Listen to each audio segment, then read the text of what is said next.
I just had to let you know you're.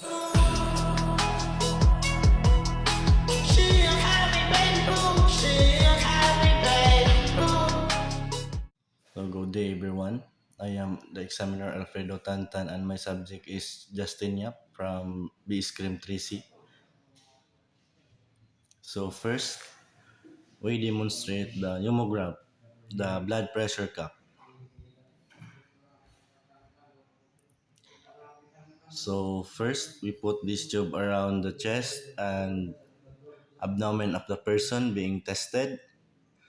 So they measure and rate when a person becomes nervous or stressed while answering a question, and then their breathing may change, the polygraph records change.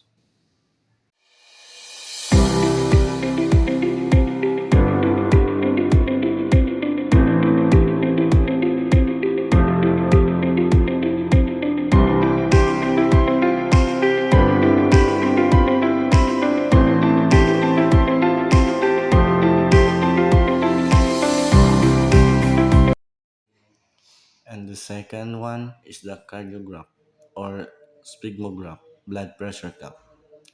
So this part is similar to a blood pressure monitor. So placed on the right arm and it measures the heart rate and the blood pressure of the subject. So if a person experiences stress or an anxiety while answering a question, their heart rate and blood pressure may increase. And if they answer the question of the examiner.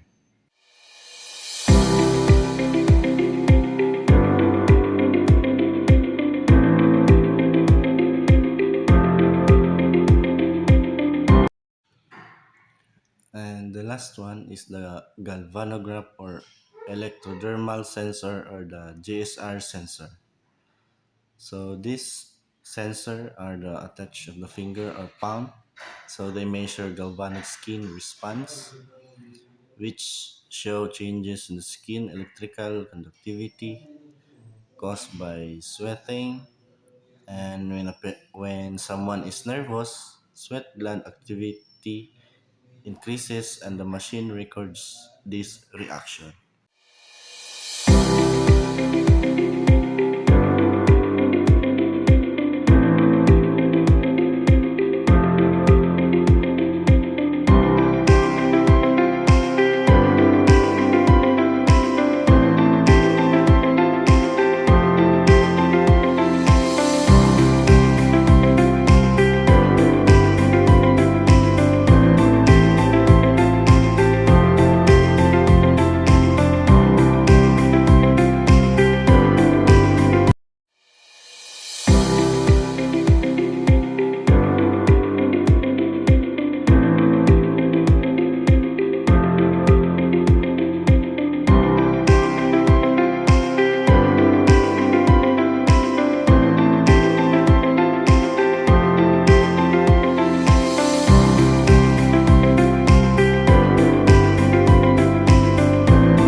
I just had to let you know you're.